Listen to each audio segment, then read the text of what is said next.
Quando um Presidente da República sente necessidade de explicar o que faz, como faz e durante quantas horas exerce o cargo, sente-se seguro ou revela nos passos uma necessidade de aprovação externa?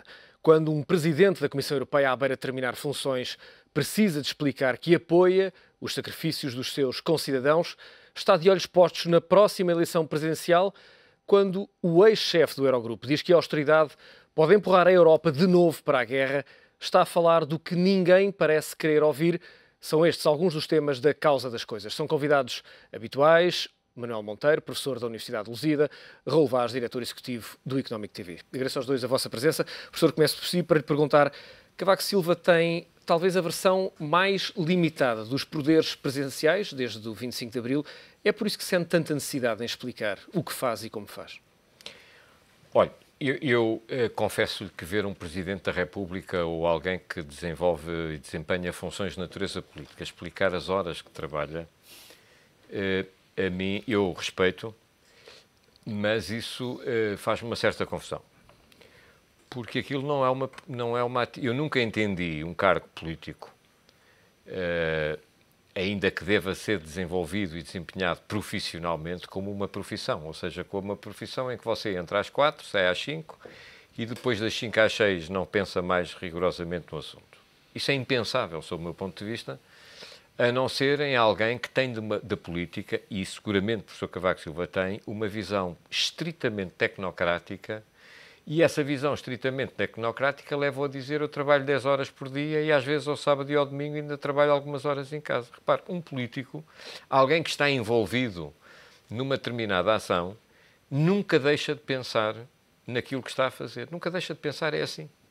Quer dizer, a política, como Sá Carneiro explicava, e era do partido do professor Cavaco Silva, era talvez positivo que ele fosse ler mais algumas coisas de Francisco Sá Carneiro.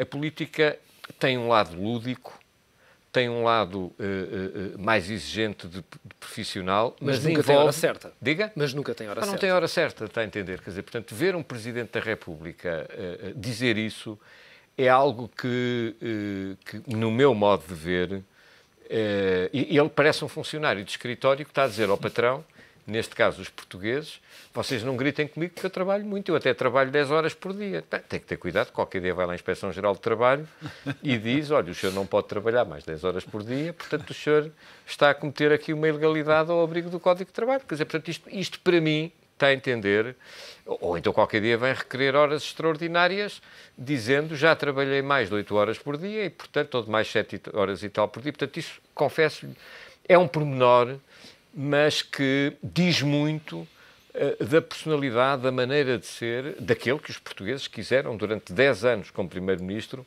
e daquele que os portugueses continuaram a querer como 10 anos como Presidente da República. Ponto 1. Ponto 2. Eu admito que o Presidente da República se veja metido numa camisa de 7 varas, como se costuma dizer. Admito isso.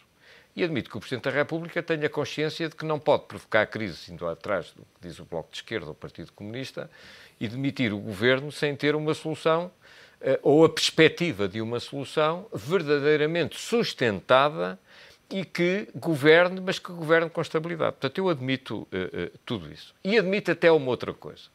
Eu admito que o Presidente da República ou os conselheiros do Presidente da República já lhe tenham feito perceber que após as eleições autárquicas as coisas podem mudar de cenário. Ou seja, se houver aqui um resultado, já falámos aqui sobre isso, se houver aqui um resultado bastante negativo para as cores partidárias dos partidos que suportam o governo, não tenhamos dúvida que a contestação vai crescer, que os ataques ao governo vão subir e que a pressão para que o governo saiba será cada vez maior. E, portanto, o Presidente da República pode estar à espera de ver o que vai acontecer depois das eleições autárquicas, e eu até compreendo essa situação. Agora, independentemente disso, para concluir, há uma coisa que o Presidente da República não pode nunca deixar de fazer.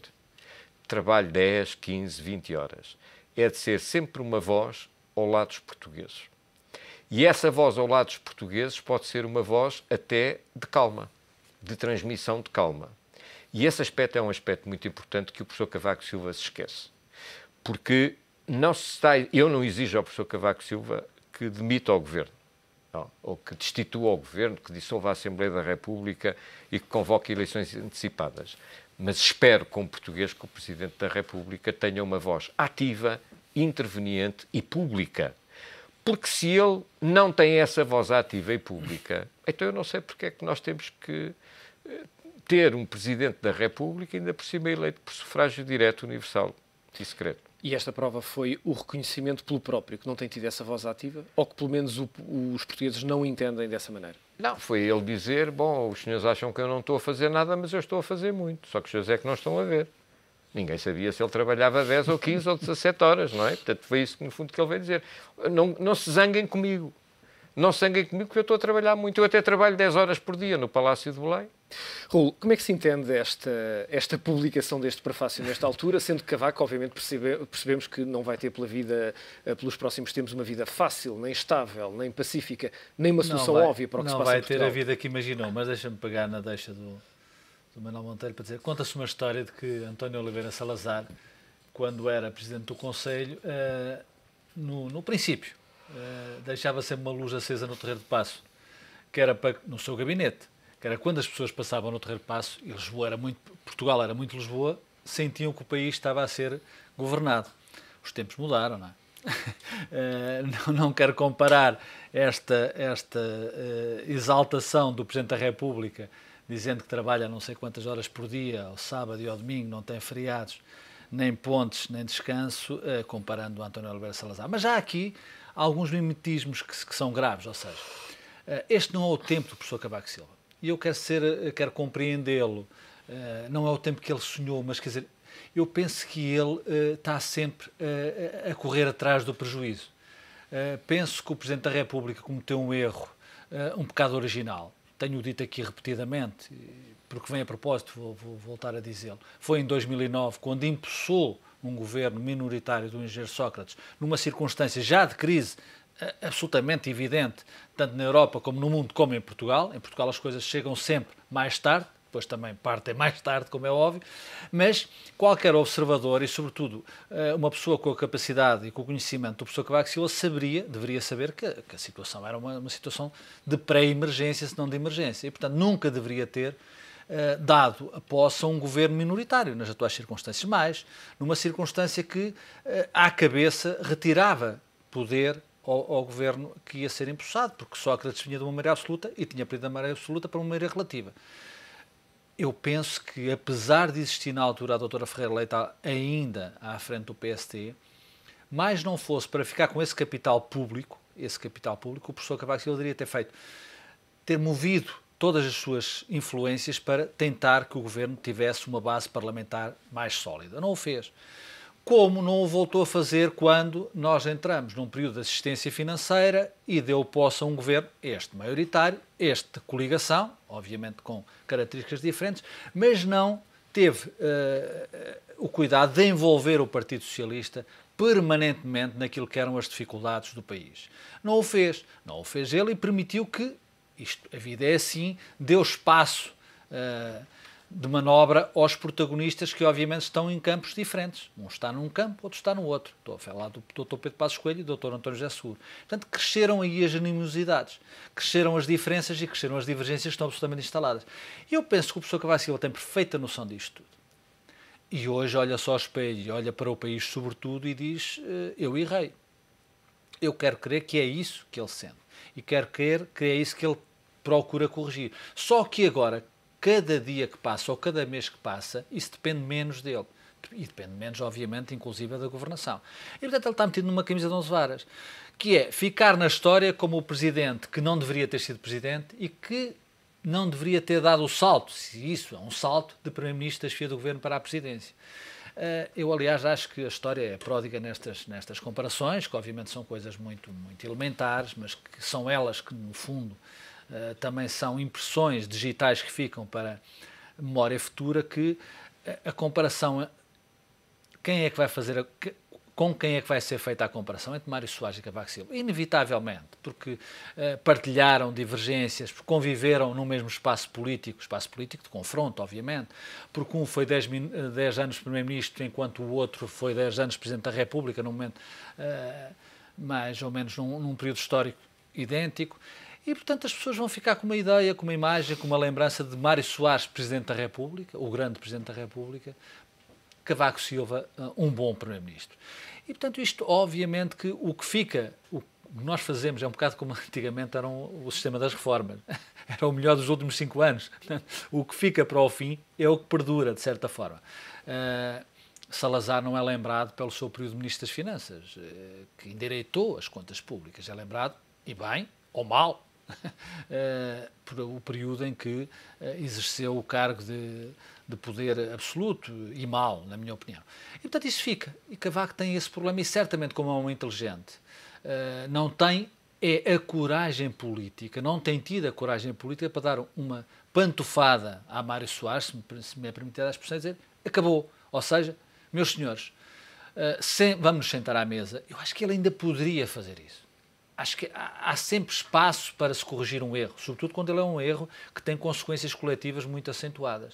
Chamar o Primeiro-Ministro, chamar o líder da oposição e meus amigos. A situação é de emergência nacional, mantém-se de emergência nacional. A Europa entrou numa retração económica. Portanto, nós temos aqui um novo quadro que exige o compromisso, com cedências de parte a parte, evidentemente. Porque aqui ele também, as críticas que estão ao governo implícitas, umas mais implícitas, outras menos implícitas, que ele vai produzindo.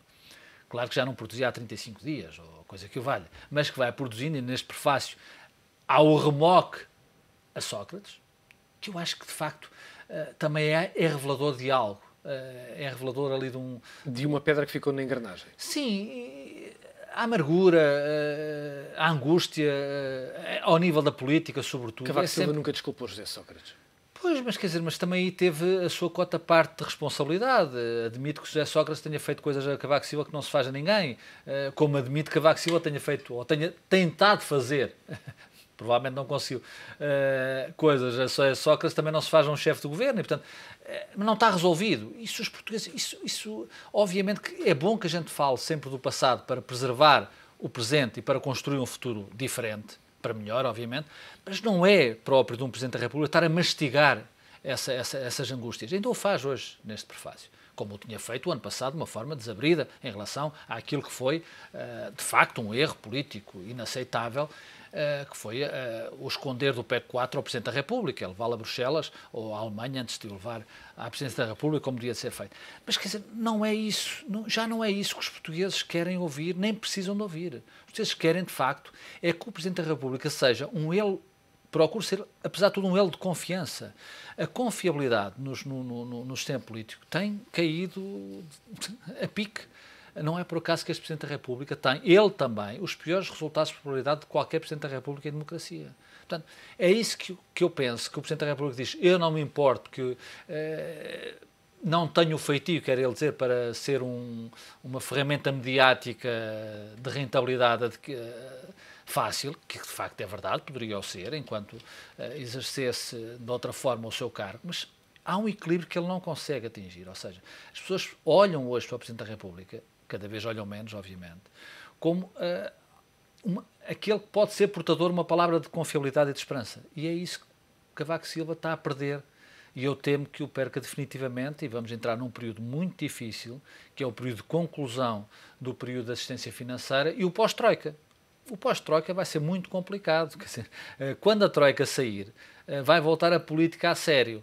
Eu tenho dúvidas que, inclusive, alguns protagonistas políticos mantenham a atitude que têm mantido até agora. Estou a falar, nomeadamente, do CDS e do seu líder, mas veremos. Portanto, o papel do Presidente da República é essencial, como aglutinador de diferenças e criar uma plataforma de alguma estabilidade que ele quer, mas que não se cria por silêncios, não se cria só nos bastidores. A política está definitivamente na Europa, porque estamos numa retração muito séria, num sistema económico que tem uma crise social implícita muito acentuada, como nunca houve no último século, e portanto aí os protagonistas têm que sair para a rua, têm que dar voz àquilo que são as dificuldades e as incertezas de uma sociedade que, obviamente, se confronta com dificuldades como nunca se confrontou. Raul, parece que há uma diferença relativamente ao protagonismo que Cavaco Silva teve com José Sócrates enquanto Primeiro-Ministro e agora aquele que tem com Pedro Passos Coelho enquanto Primeiro-Ministro. Sobretudo, Cavaco Silva, desde a história da TSU, poderia ter deixado cair o governo, poderia, obviamente, ter deixado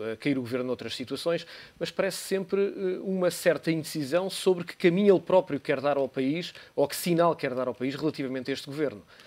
O que me leva a pensar, tanto em relação ao engenheiro Sócrates como em relação ao Dr. Pedro Passos Coelho, que Cavaco Silva também não consegue fazer uma distinção absoluta, uma separação completa entre aquilo que é o plano político e das suas diferenças e o plano pessoal com as suas diferenças. Ou seja, é público que Cavaco Silva foi desgostando de Sócrates. Quer dizer, houve ali uma deterioração em termos de confiança e com razões. É preciso também dizê-lo. Cavaco Silva tem as suas razões e é uma pessoa como qualquer um de nós e, portanto, tem sentimentos, e isso é obviamente enquadrável e deve ser valorizável no plano da decisão política.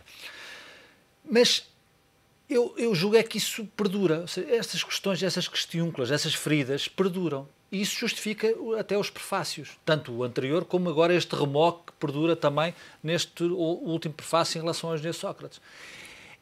E eu acho que a nobreza da política é de facto nós conseguirmos, quando desempenhamos essas funções, termos a grandeza de atirar isso para trás das costas. Ou seja, provavelmente dar a pantofada a Soares, mas depois ser capaz de dissolver uma Assembleia da República correndo o risco de entregar uma maioria absoluta ao seu adversário. Estou a pensar concretamente em 87, quando houve a moção de censura do PRD, que o PS cometeu a asneira de a acompanhar, e o Mário Soares certamente teve a consciência que estava num momento de decisão política muito acentuada e muito fina. Ou seja, ou dava posse a um governo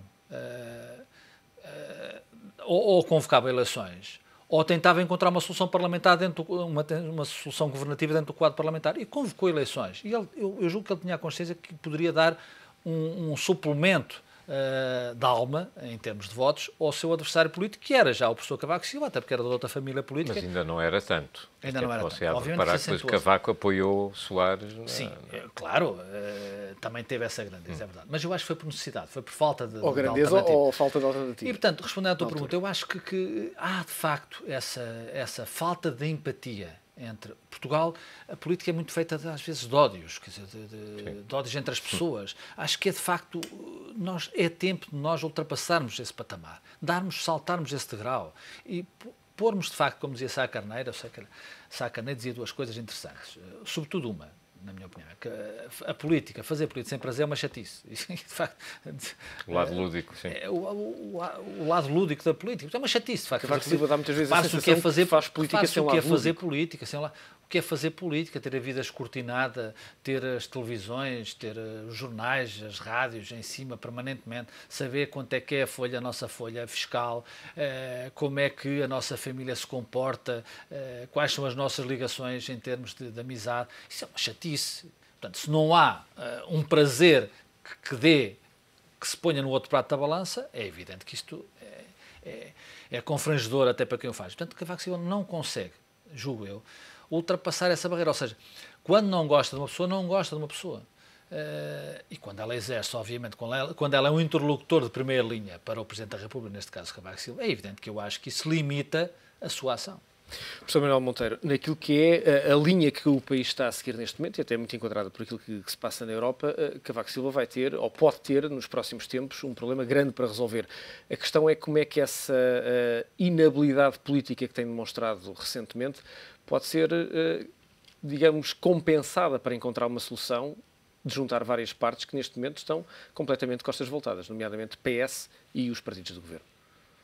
A dado momento, se o problema se puser com mais acutilância, é inevitável. Quer dizer, mesmo que ele não telefone às pessoas a chamá-las, as pessoas aparecem lá. Quer dizer, parece-lhe que cada vez que Cavaco Silva está mais, perdão uma expressão, encostado à parede, por não tomar decisão, nem dar um sinal firme sobre aquilo que acha. Eu acho que há aqui, se você me permite, depois gostava de voltar um pouco atrás, mas há aqui um ponto que o Raul colocou, que é o seguinte: o professor Cavaco Silva é um daqueles políticos que foi fadado para dirigir com bom tempo.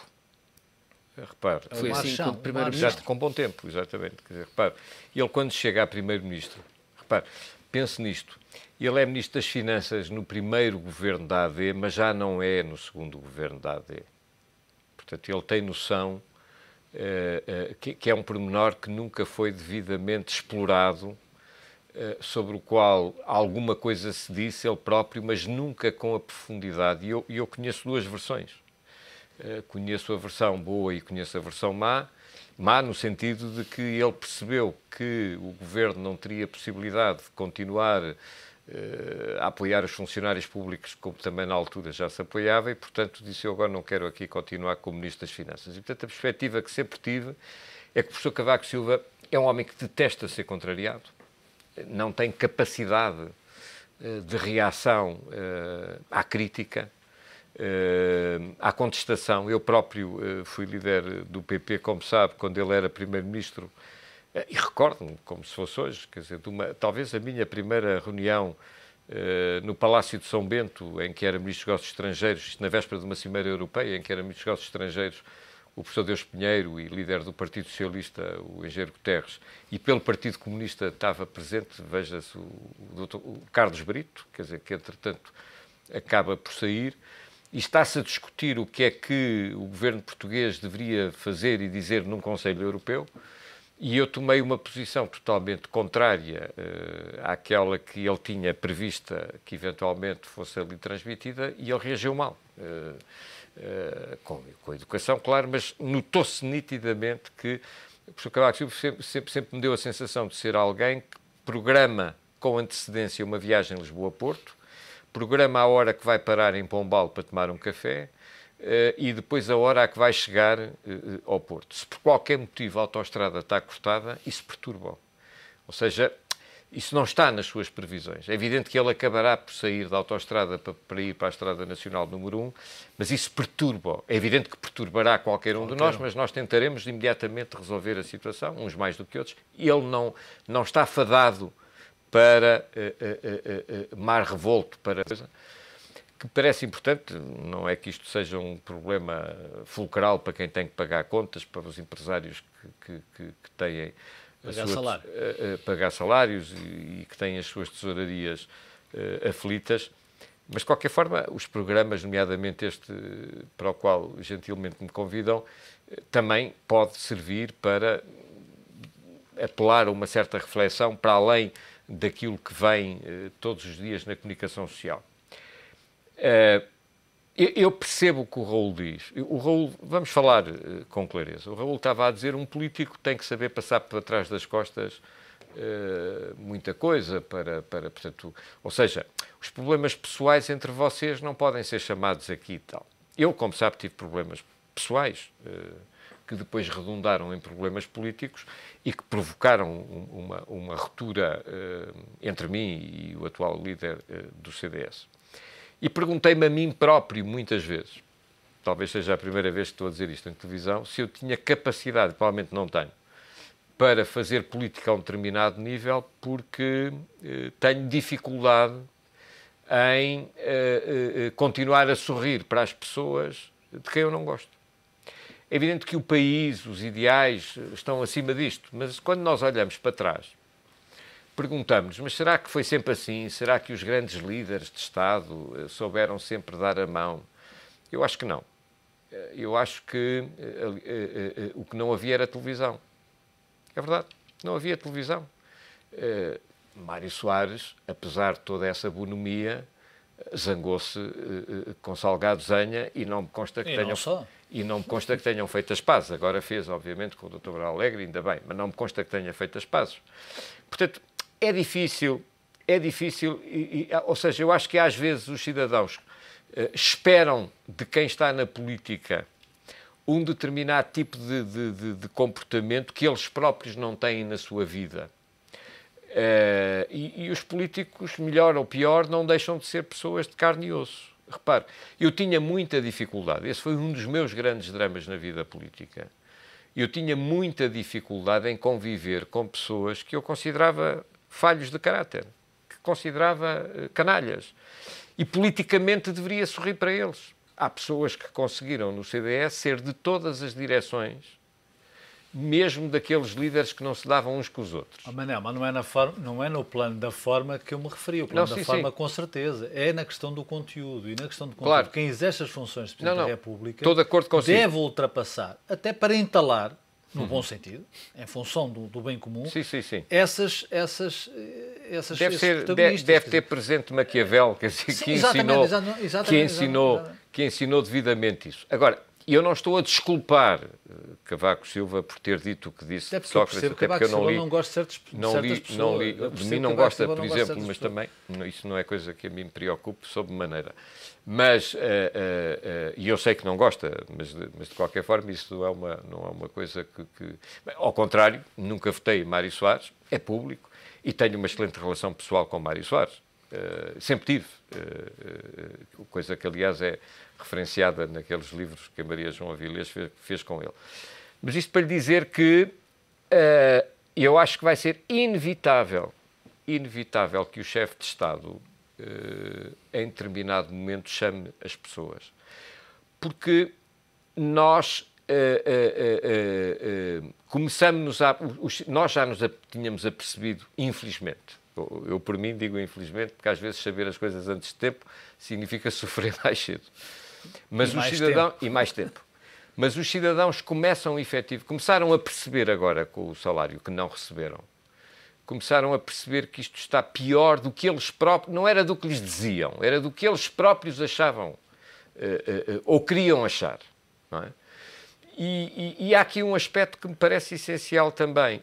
Os portugueses têm capacidade de resistência para além do comum. Admito que os outros povos também. Falo do nosso.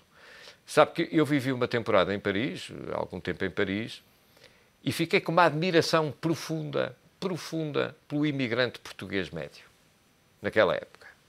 Pessoas que saíram das suas terras sem nunca ter passado pelo Porto, nem por Lisboa.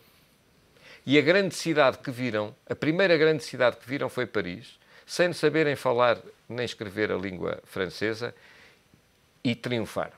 E triunfaram numa sociedade, desculpem os meus amigos parisienses, chauvinista. Uma sociedade que, por vezes, roça o racismo social. Porque o português era visto como ou o porteiro, o concierge, ou o homem das obras. Só depois é que começou a ser visto como o homem da mercearia e do táxi. E esses portugueses triunfaram e passaram a ter o respeito de uma sociedade que os recebeu e que os mandou para o bidonville e que os mandou tratar de esgoto. Isto para lhe dizer o quê? Os portugueses têm capacidade de luta e capacidade de resistência. Necessitam que se lhes fale verdade e perceber porque é que estão a lutar. Porque o imigrante que vai para o estrangeiro lutar e sofrer com temperaturas negativas a trabalhar às 7 da manhã, faz aquilo porque tem um objetivo, que é ganhar dinheiro para construir uma casa, para comprar o terreno na terra onde viveu, para pôr o seu filho a estudar. Portanto, ele sabe porque é que está a fazer o sacrifício e faz esse sacrifício. Nós somos assim. Precisamos é que nos falem verdade e de termos um rumo. E isso não acontece. E isso manifestamente não acontece. E eu acho que se o Presidente da República perder este norte, o país pode ter aqui uma agitação muito superior às manifestações com mais ou menos gente no Terreiro do Paço. Raul, ainda falando de presidência, mas de presidenciais, Durão Barroso veio na última semana fazer fortes declarações, ou pelo menos passando alguma mensagem relativamente àquilo que era o alargamento do prazo de pagamento do déficit, e nesta segunda-feira a Troika veio dizer isso mesmo, que Portugal tem mais como ela acerta. E por isso o que perguntava é, há aqui um pescar de olho às próximas eleições presidenciais? Certamente, admito que sim, há um pescar de olho ao futuro. Eu não sei se o Dr. José Manuel Durão Barroso tem consciência de que é cedo ainda para regressar a Portugal. Eu penso que é. São em 2016, não é? 2016, mas apesar de tudo, a ferida ainda lá está e, sobretudo, a ferida não foi devidamente sarada Ou seja, aquilo que os portugueses, e de certa forma foi vendido aos portugueses pelo PST de então e pelo próprio Dr. Durão Barroso, de que ter um presidente da Comissão Europeia era muito bom para o país, enfim, não se está a ver, não se viu grande coisa. Pelo contrário, como é óbvio, não poderia ser. Não poderia ser uma relação direta de um trade-off entre eu vou para lá, mas depois vou-vos dar aqui umas benesses. É evidente que isso não aconteceu e não acontecerá em relação a qualquer país. Agora, o que o José Manuel Durão Barroso quis dizer numa declaração ao Expresso, que eu acho que só não vê quem não quer, quer dizer, é tentar emendar a mão daquilo que tinha feito na semana anterior, ou seja, quando disse que os portugueses é que não souberam escolher o seu futuro, fizeram uma data das neiras, fizeram investimentos errados, o que eu acho que ele tem razão. Ele tem razão na primeira declaração, por muito que choque os portugueses, e depois não tem razão na segunda declaração, porque, como se sabe, quer dizer, não é a Comissão Europeia que deu mais um ano para o déficit ser cumprido até 2015 em Portugal. A Comissão Europeia teve também um papel nisso, mas sejamos claros, quer dizer, ele apanha a boleia, sabe, obviamente, como todos nós sabemos, qualquer pessoa que esteja minimamente atenta a esta questão, que obviamente a Comissão Europeia, os nossos criadores nos deviam dar mais um ano, é preciso dizê-lo, e portanto apanhou a boleia, fez uma declaração ao Expresso. Sinceramente, eu acho que isso é o lado mais pacóvio da política, quer dizer, é fazer das pessoas parvas e dizer, epá, esperem aí que eu estou aqui, eu dei-vos um calduço, mas agora vou-vos dar um reboçado. Não gostei, acho pacóvio. José Manuel Monteiro, junto a esta declaração, que certamente querá fazer uma nota, também a entrevista de Belmiro de Azevedo ao Jornal Público deste fim de semana, onde diz que esta é a pior classe política dos últimos 30 anos. As palavras falam por si, quer dizer, eu em relação àquilo que disse o Raul sobre o Presidente da Comissão Europeia, subscrevo, quer dizer, não tenho grande coisa a acrescentar.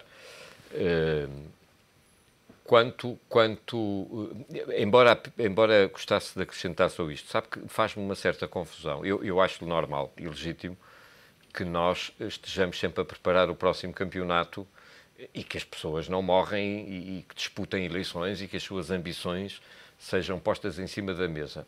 O que me parece é que a preparação de candidaturas, de projetos pessoais legítimos à presidência de um partido, de uma Câmara ou da presidência ou da República, feitos ou apresentados nos moldes tradicionais, no momento em que o país está a arder, isso faz-me uma certa confusão.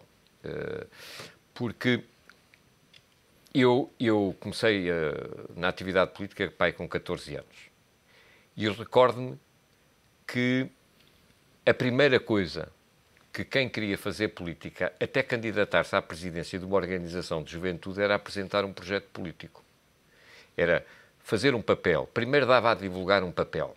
Papel. Podia ser maior, menor. Uma proposta de ideia, não é? E depois é que aparecia o nome. Agora é exatamente o oposto. Quer dizer, portanto, houve aqui uma alteração circunstancial que conduz, obviamente, a que o engenheiro Belmiro de Azevedo diga o que diz, e acredito que o empresário como ele tenha uma preocupação latente face ao futuro do seu próprio país. Porquê? Porque por muitos investimentos que tenham lá fora, a casa-mãe é a casa-mãe.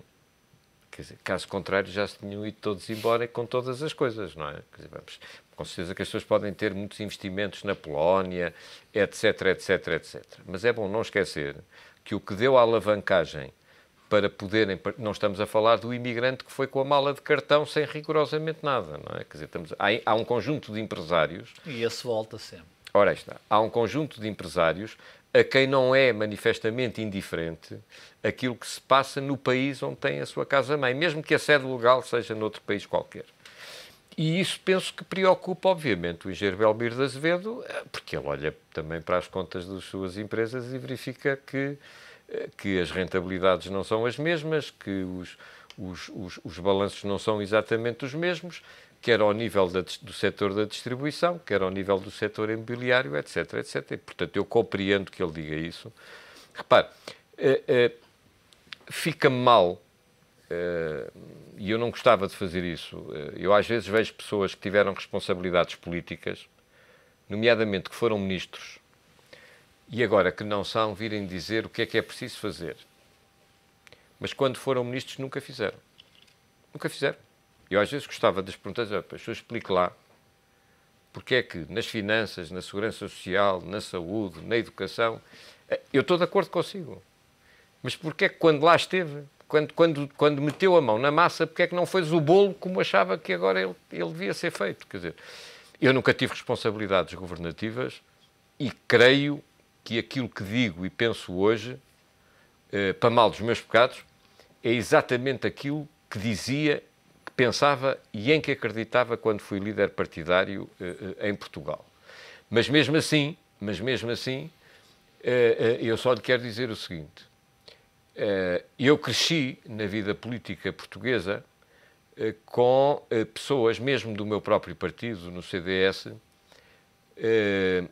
que incutiam em mim um sentido de respeito de tal ordem que eu, para abrir a boca, nas primeiras reuniões em que participei do CDS, eu ia para casa estudar, ia para casa ler, quer dizer, porque tinha a noção de que quem ali estava eram pessoas que tinham um grau de preparação e de bagagem política que levava a que eu, se quisesse estar ali, tinha de fazer um esforço para acompanhar esse ritmo.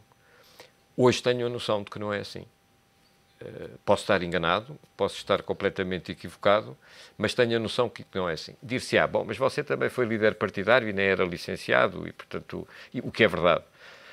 Mas tentava compensar isso, porque quem não tinha esse lastro tentava compensar isso com uma paixão imensa de um ideal. E, portanto, essas duas coisas equilibravam-se. Hoje você verifica que há muito mercenarismo na política, ou seja, há muita gente que está na vida política a pensar exclusivamente como é que vou governar a minha vida. E quando a política se transforma num ato de governo próprio e não de governo para os outros, é óbvio que há uma degradação profunda da vida nacional. E além disso, há outra coisa, se me permites, Rui, que é a noção excessiva, na minha opinião, de como é que se resolve este problema. Ou seja, a vista vai só até ali, resolver um problema. Não há a noção de que depois de resolver esse problema, se formos capazes de o resolver, como é que vamos construir algo diferente, de melhor. Isso está-se a perder. E o governo português está a perder essa oportunidade, na minha opinião. Isso é mau, é mau. Porque quando eu vejo o Primeiro-Ministro dizer no Parlamento, que eu acho absolutamente inconcebível e até inaceitável, que bom para o país, a ideia que ficou é esta, não foi rigorosamente assim, mas bom para o país, era que o salário mínimo, ou seja, bom para o emprego, para combater o desemprego, era que o salário mínimo ainda diminuísse e não subisse, acho absolutamente inaceitável, quer dizer, porque há limites, de facto, para o discurso punitivo, também há limites para o discurso punitivo. E este excesso de bater, toma lá que ainda não acabou, ou seja, o pior ainda está para vir, quer dizer, cria de facto deslaça uma sociedade. A mínima relação de confiança que ainda possa existir, de esperança, de aceitação, a palavra acho que é aceitação, perante uma dificuldade, perde-se. Portanto, quer dizer, qualquer dia este governo não tem para quem falar. Ou seja, fala para quem? Para quem ainda tem que levar mais porque já não chega àquilo que passou ou que ainda tem que passar. Portanto, eu acho isto absolutamente perigoso. Porque, independentemente do quadro político que vier nas eleições, sejam elas quando forem, isso é de sumenos, porque eu acho que a democracia aí consegue resolver ainda, nem que tenha uma bimbi política para fazer um caldo qualquer, até em Itália isso é possível. Eu quero acreditar, com o meu otimismo, que às vezes admito que seja excessivo, mas é uma característica minha, mas quer dizer, há limites para tudo. O que o Primeiro-Ministro fez a semana passada no Parlamento é absolutamente inaceitável. Inaceitável não é para o seu partido, não é para o seu governo, é para os portugueses. Sim. E é preciso dizê-lo com uma clareza absoluta. Eu não vou ao ponto de ele ter estragado um negócio político que lhe estava a correr bem, com a decisão da Standard & Poor's, com os prazos alargados para o déficit e para os juros, etc, etc. Não é isso que eu valorizo. Isso, obviamente, mas isso é a mercearia política do próprio Dr. Pedro Passos Coelho, que obviamente também tem que gerir, porque é líder de um partido de poder, e portanto também tem que ter cuidado com isso, porque também há limites para isso. Quer dizer, também há limites para castigar o PSD, não é? Nessa altura, as pessoas em casa revoltam-se e querem mudar de quarto porque nunca lhe abrem a janela, portanto está completamente às escuras, não é? Porque não podem gastar luz. Portanto, isto é assim na vida. Agora, perante o país, um país que tem feito os sacrifícios que tem feito, que tem conseguido, apesar de todas as previsões erradas do governo do Dr. Pedro Passos Coelho e do Sr. Ministro das Finanças, que eu já disse aqui, tem feito um trabalho inestimável à sociedade portuguesa, apesar de falhar todas as previsões, mas não é possível dizer às pessoas tomem lá que ainda não chega. Raul, quando olhamos, eu diria para o último, não é preciso recuar mais, vemos que de vez em quando Pedro Passos Coelho deixa cair, permite-me a expressão, essas bombas atómicas que caem de facto na pior altura e da pior forma. Lembramos a TSU, lembramos a questão do salário mínimo. O que te pergunto, Pedro Passos Coelho tem inabilidade política ou de facto não está a ver o que é que está a acontecer? Eu começo a acreditar que o Dr. Pedro Passos Coelho se sente portador de uma missão. Um desígnio. De um desígnio. Eu começo a acreditar nisso. De uma cegueira política. Não, que depois, obviamente, resulta em alguma cegueira política. Não direi numa total cegueira política, mas em alguma cegueira política. Quer dizer, o episódio, para mim, gravíssimo, e estou a dizê-lo aqui, do salário mínimo, acho que não cabe na cabeça de ninguém. Quer dizer, é inaceitável, ponto. O insistir em manter, em prejuízo do próprio ministro, no caso do Dr. Miguel Relvas, o Dr. Miguel Relvas no governo. Faz mal ao governo, faz mal ao Dr. Miguel Relvas, não se faz isso a amigo nenhum.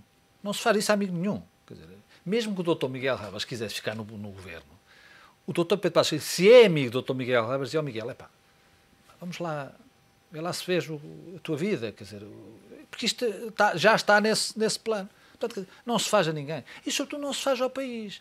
Porque nós fizemos muitas coisas bem feitas, em função de muitos sacrifícios que fizemos e que estamos a fazer. E não se pode desbaratar isso. E a política é também aquilo que se diz às pessoas. A política é aquilo que se transmite às pessoas. Quer dizer, é a mensagem. Quer dizer, os gregos, falámos antes do programa, do que é a gênese da democracia e quanto ela foi interessante na Grécia. É esse cuidado, a palavra, como é que se chega às pessoas. Não se pode castigar as pessoas todo o tempo do mundo. Quer dizer, tem que dizer às pessoas, não, nós temos este problema, ainda não o resolvemos, mas temos esta janela de esperança, esta janela de oportunidade que se está a abrir. E está-se a abrir. Tanto se está a abrir que se abriu já. Quer dizer, abriu-se em mais tempo para cumprir o déficit, em mais tempo para pagar o nosso empréstimo. Quer dizer, portanto, ela está-se a abrir em função dos sacrifícios que os portugueses fizeram. Portanto, não se pode dizer aos portugueses que o salário mínimo que ronda os 500 euros para termos emprego tem que se baixar o salário mínimo. É um erro. E mesmo que seja uma verdade, não é uma verdade absolutamente inconveniente e inaceitável. E depois comparar a situação da Irlanda, e inclusive o Primeiro-Ministro revela algum desconhecimento de causa, ou seja, o salário mínimo na Irlanda é incomparável em termos quantitativos ao salário mínimo em Portugal. E, portanto, manter o Dr. Miguel Relvas no governo, insistir em algumas mensagens que permanentemente no Parlamento são deixadas cair, eu acho que, sinceramente, o Dr. Pedro Passos Coelho tem que rapidamente pensar neste assunto. Professor Manuel Monteiro, em 30 segundos que nos restam, uma nota sobre este assunto. Eu comungo daquilo que foi dito, nomeadamente em relação à questão do salário mínimo, que provocou uma revolta interior muito grande na esmagadora maioria dos cidadãos. Eu acho que às vezes pergunto-me o que é que o Dr. Passos Coelho quererá. Eventualmente, como dizia ontem um amigo, só chegar até ao fim da legislatura, porque eu creio que ele já percebeu que não voltará a ser Primeiro-Ministro em Portugal a seguir às eleições legislativas. Professor Manuel Monteiro, Raul Vaz, é sempre um gosto contar com a vossa presença neste Causa das Coisas. Fica por aqui, regressa de hoje 8 dias. Aproveita esta semana.